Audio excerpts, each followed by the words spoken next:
From PBS NewsHour Student Reporting Labs and WETA Wellbeings, this is On Our Minds with Matt and Faiza, a podcast about teenagers and mental health, because life is hard. And we're all going through something, and hearing stories about what other teens are going through and how they're getting better, it helps.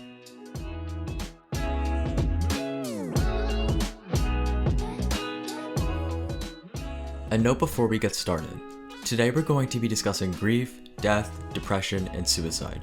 If you or someone you know needs help, we have a list of resources available at studentreportinglabs.org/mental health resources. Also, we recommend you listen to this podcast with a friend or a trusted adult.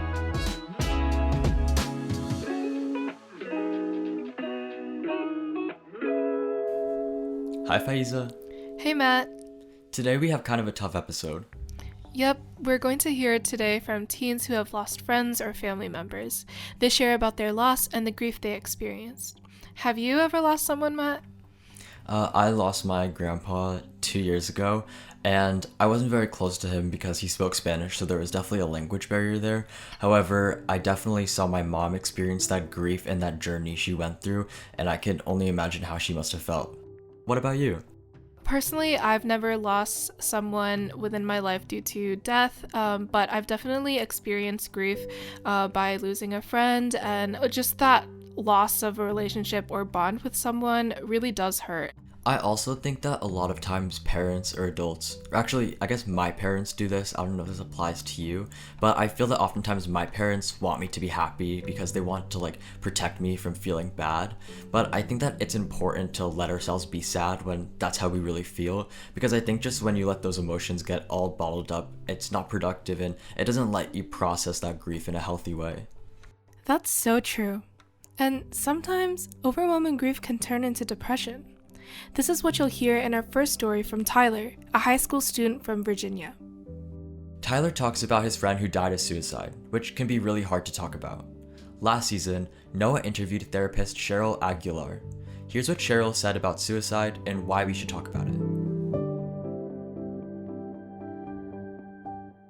When we lose someone to suicide, one of the things that can happen is that we may feel like it's our fault, like we didn't do enough. And it's really important that we know that it's not our fault. That person was in a lot of pain that they couldn't cope with. And thinking about suicide or acknowledging or talking about it like we are doesn't necessarily make someone want to do that themselves.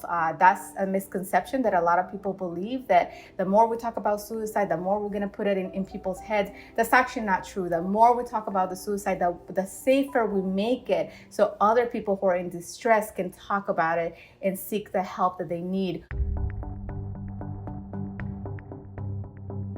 Help is available. If you or someone you know is in distress, the National Suicide Prevention Lifeline is 1-800-273-8255. And to our listeners, we now want to share with you Tyler's story. And then after that, we're going to be catching up with Tyler and ask how it was to turn his experience into a story.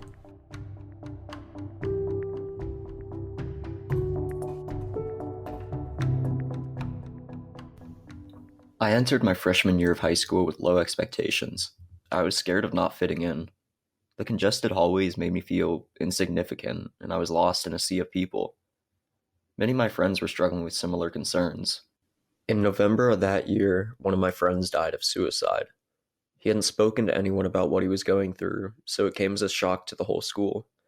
I had no idea how to deal with a situation of this sort. I'd lost distant family members prior, but never someone who was this close to me. The circumstances made me feel like I was at fault, like I could have done more to reach out or to help him. He was a friend who I had grown up with. From elementary school all the way up to high school, we were always close. I enjoyed his big toothy smile and the way he would make little jokes out of everything. I remember him as that, a happy soul. When I first heard what had happened, I felt like I had let him down. I felt like it was my job to have been there for him. Why didn't I reach out to him? What if we had hung out more? I knew that he was out of my life and that there was nothing that I could do to change that. It was scary as well, knowing that I was going through some similar stressors as my friend concerned me. What if the same thing happens to me?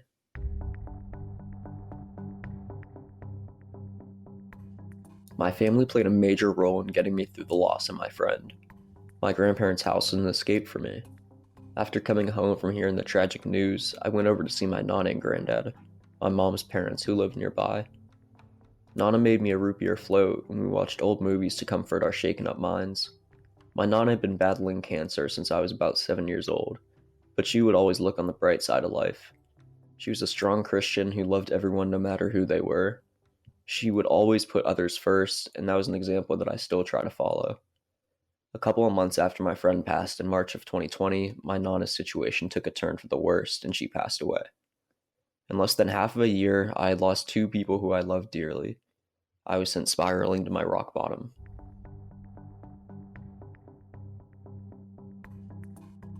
At the time, I was not sure what was going through my head. I didn't know how I was meant to feel. What I later learned to be depression hit me like a semi-truck. It felt as if nothing around me would ever be the same. I remember walking through school with a hollow heart, having to go to my classes as if nothing was different. I kept my eyes low and refused to speak to anyone about what I was feeling.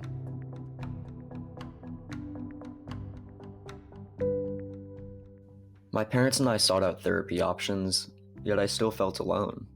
I attempted to cope using unhealthy techniques, and I became reliant on things to even feel content. I felt like I was beyond reach, that my life felt empty without those 2 missing pieces. I cut myself off from everyone. I spent the days locked up in my room, which was possible now that school was remote due to the pandemic. I ignored my parents' pleas for me to come downstairs. I let my schoolwork pass me by, wondering what the point of it all was. My friends and I would rarely speak to each other, and I made no effort to reach out. My mind was telling me that there was nothing left for me. I simply gave up on myself and my life.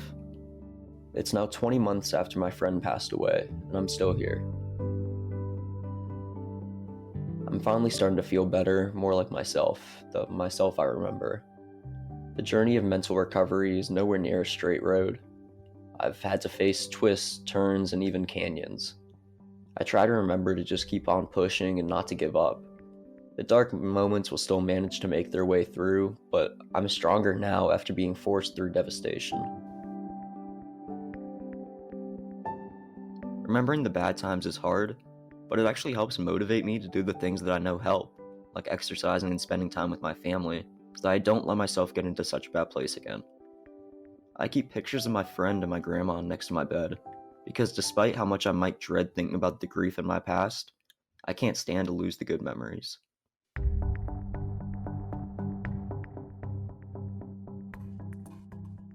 Hi, Tyler. Thank you so much for sharing your story with us today. Yeah, of course. I'd say it was honestly pretty therapeutic, kind of looking back at that point in my life and seeing where I've gotten to now versus where I was, and being able to look back on all the memories I have with the people that I did lose. In the process of creating this story, was there anything specific that you learned that you would like to share with us? For me, the biggest thing was really putting myself back out there, because when I got depressed, I really just cut myself off. So the first big step for me was being able to re-establish some of the relationships that I kind of cut myself off from, and I built these fences that I just needed to tear down. So I'd say for me especially, just not cutting yourself off, being able to still ask for help and still hold people close to you. You described a long mental health journey the past 20 months. So what is your advice for listeners who may find themselves struggling on an earlier stage of this journey? Honesty. That was the biggest thing for me, was being able to stop hiding how I was feeling and being able to talk with my parents and say, hey, I'm sad, I'm depressed, I'm feeling all this. And then they could kind of see where I was. They could understand where I was coming from. And be honest with yourself too. Don't hold yourself to a higher standard in the case of grief, especially, where I kind of talked in my piece about how I felt like things were my fault to a point, that I felt like I could have done more, especially with my friend. And that's a really high expectation to ever put on yourself or on anyone. We want to say thank you so much for sharing your story and being so honest with us. Listening to this, it's really heartbreaking to hear a lot of the things you had to go through, but I think lots of our listeners will be able to connect with you and they can see themselves in you. Thank you. That means a lot.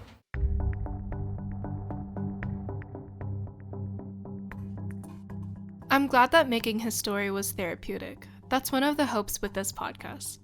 Yeah, it made me think about writing and how art can really help us heal. And that got me thinking, do you do any type of art? I personally write a lot. I write a lot of stories, and I definitely use writing as an outlet for both creativeness and also for a sense of relief and calmness in my life. What about you, Matt?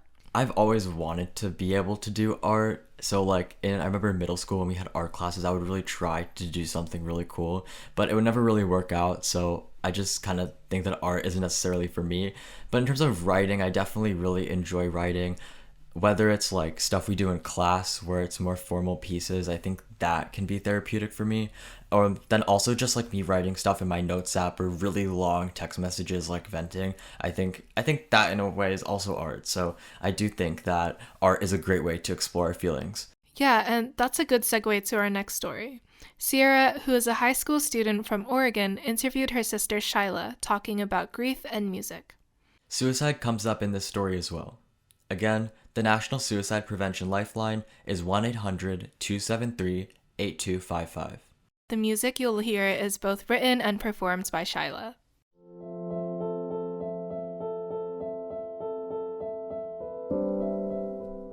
I make music at home. I make music at school. I make music with my head. You hypnotize me with your colors. Vanilla curls and sapphire eyes. Sometimes music can just like help get my emotions out rather than like letting them fester. Sometimes it can make them worse, like if you're super sad and then you realize you relate to something, you can get more sad, but I think it still helps benefit your mood. So I loved you still under the blueberry sky,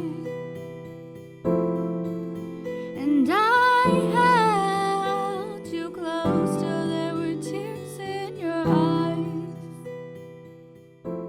In 2020, we went into, pandemic, and I spent a lot of time at home working on my music, and at a certain point in the year, I had a friend who was like kind of more than a friend, coping with depression and suicidal thoughts because of some personal issues and also just not being able to get in-person help because we were in the pandemic.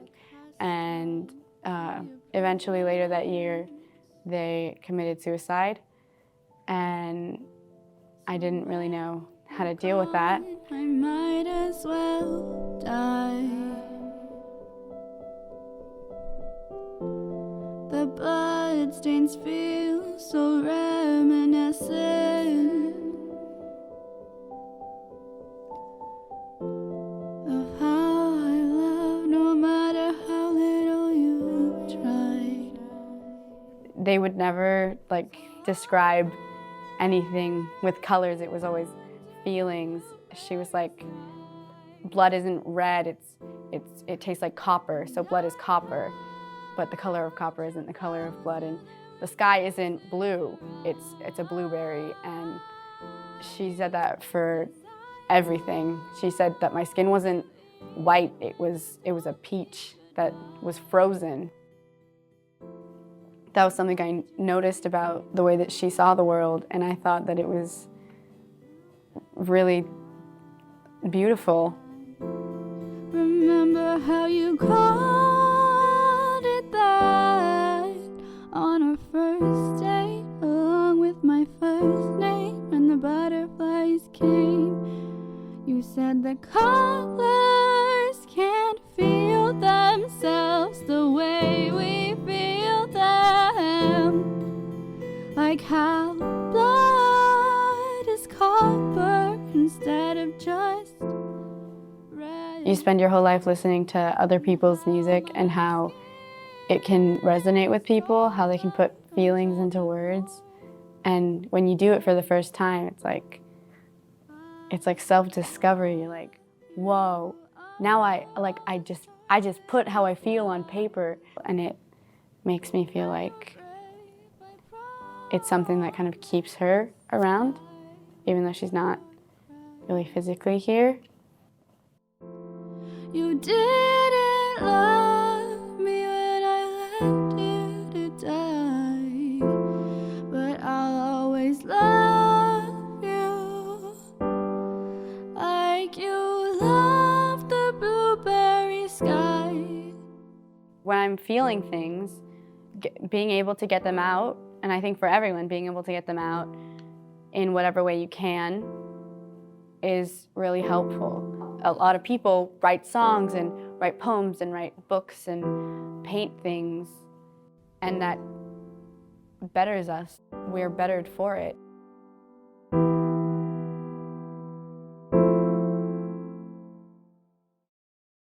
You can definitely hear all of that grief and emotion in her voice, and I think it's really amazing how she was able to make those feelings heard in her song. Yeah, I'm really glad that she was able to find that outlet and basically channel her emotion through her music, and it feels like Shylah's friend definitely lives on through that song. Yeah, I know that so many artists and creators are influenced by grief, which is actually something that came up in a recent conversation with filmmaker Ken Burns. Ken Burns is one of my favorite filmmakers, so I was so excited to talk with him, and I'm excited for all of you listeners to listen to it. Here's a little sneak peek. My mother got sick with cancer when I was 2 or 3 years old. There was never a moment when I was aware, a conscious being, when there wasn't this, looming shadow over my family. And 3 months from my 12th birthday, when I was 11, she passed away. But almost all of that time was filled with stomach aches and anxiety on my part, inability to go on field trips, all of that stuff. And after she died, I saw my father cry for the first time at a movie. He hadn't cried when she was sick, hadn't cried when she died, hadn't cried at her funeral. And so I understood that in some ways life had dealt him a complicated hand, and that filmmaking was, for him, provided an emotional safe harbor where he could express himself. And I kind of vowed at that moment at 12 that I would become a filmmaker.